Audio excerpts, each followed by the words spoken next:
All right, let's go. So, episode number 3 of eCom Raw Reality, and in this one, we will chat about how to use human psychology to sell more in e-commerce, so online. And why do I want to talk about this subject? Well, because you probably want to make money, you probably want to have an impact, you probably want to have a successful business or help successful businesses. And if we take a step back, what are we actually doing more or less in marketing?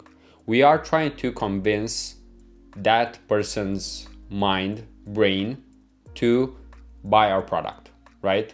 So what do we actually need to do in order to do that? Well, one of the easiest things is to actually study the mind and what are its, I would say, weaknesses, biases, and in most cases, most of us have them. And it's really easy. Look at what you have around you for a second and think, why did you buy that thing? Think of the price, think of the item, and you can think if it actually solved your problem. Because one of the first things, and I'll go over 3 things in this video, and the first thing is that when you want to sell more, what you are actually trying to do is solve a problem, or better said, you are trying to fill a gap, or you can look at it as a pain point, because you have 2 ways to actually show your product. If we were to simplify, you can actually show the gain that someone will get from actually buying that, or the pain if they don't do it, right? So look around you for a second, and for example, right now I'm looking at my microphone, or let's look at this one. It's microphone. I have a bigger one as well. That's like a Shure, right? And that one is definitely more expensive than this one. But this one is definitely also not the cheapest because it's a DJI mic, right? And just because it has its logo and also some quality, you will pay a premium. And we will get to a premium and to the price later on in this video. So first of all, it's trying to solve a pain point, right? For example, what's the pain point here?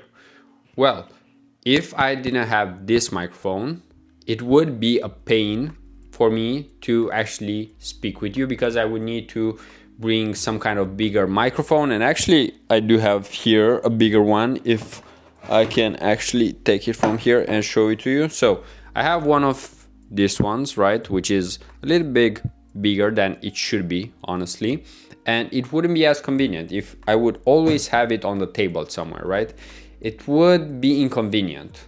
And I would also need a USB. So after that, what would I connect the USB to? Probably to a laptop, and then the laptop has to also have good camera, so I would need an external camera. So it's basically simplifying my life.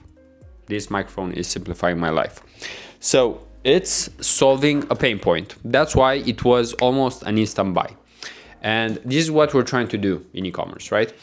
We are trying to solve a pain point. It's in many cases, I would say, if we go back to psychology, trying to get someone more comfortable or increase their status or make them feel better. Those are one of the main things, some of the main things that we're actually trying to do. And think of it like this. If you are buying a hoodie, right, then you have multiple options. But in most cases, you will try to go over a few criteria, meaning, is it one that will fit you? Is it one that's comfortable? Is it one that has a logo because that's what you like? Maybe if you like a sports team. So there are multiple things that you can look at when you are trying to solve a pain point.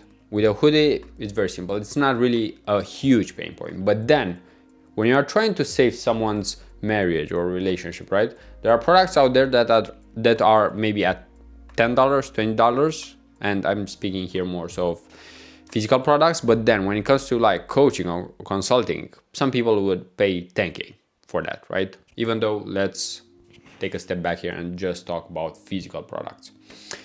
Then, because I don't want to focus way too much on pain points, the conclusion here is that you need to actually solve a pain point. If someone doesn't have a pain, if you're trying to get someone to Mars, for example, right? Most people don't have that pain point of living on Earth, right? They have other problems and not the fact that they live on Earth, right? So that's one way to look at it. Then another thing, And let me actually go over the list that I have here, because I did take a few notes to make sure that we do go over the main things. And the second one is value. The second one is value, and let me give an example here, right? Because you have in this world, especially when we talk about bags, you have prices ranging from $20 to $20,000.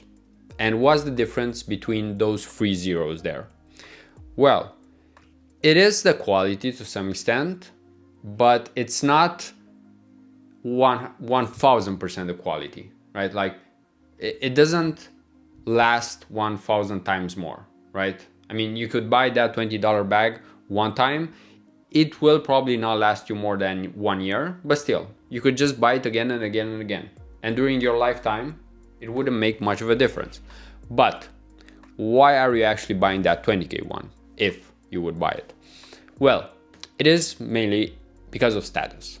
Because if we think about it, if we think of humans evolving and so on, especially on the men's side, you always wanted to be at the peak, right? To be a winner, because this actually increases your testosterone, which in some cases would actually get you to take more risk.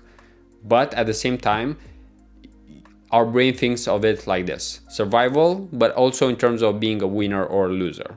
Because if you lose multiple times in your life, you basically die, right? If you get stung by a bee, if you hurt your foot, if you fall behind when, let's say, a lion chases you, right? Eventually you will die. So that's why most people don't like losing. And when it comes to value, there are multiple ways to look at this, but in most cases it is about perception, right? Because, for example, think of it like this: you land on a website, you see a hoodie for $20, all right, good price, but then your mind will actually think, is this low quality because it's a lower price? However, let's look on the other side. If you land on a website, on a landing page, and you see a hoodie for, let's say, $50, that's a decent price. However, what if you see that it was $100 before and it's discounted 50%? Well, in that case, you might be more likely to actually think and have some curiosity, because why is that hoodie $100? Is it the quality? Because it might be higher quality, but that's the keyword here. It might be, maybe it's not. That's why we actually need to look at the products on the website, at the brand, and take a decision. Is it actually worth it? And that's what value means. If we see that thing as being worth it or actually underpriced. Some things are just underpriced sometimes. If you find something that's 80% lower just because it's maybe almost out of stock, you might actually buy it. And for businesses like Zara and so on in the clothing industry, they have to sell it. They need volume. So they will discount heavily and make less profit, but they need that sales, that volume, because otherwise they will just throw it away. And let's look at the last thing, because we can actually stay with that example of the hoodie. And the thing is that maybe it's 50% off. Maybe it's a good deal, but maybe you don't want to buy it right then and there. So as a marketer, what can you actually do to get someone to buy? And I think this works on almost everyone in this world, just because it's all about rarity. And to some extent, we all desire things that we can say that are rare or that we can have. And because in most cases what we can have is rare, that's one of the main reasons why we want them.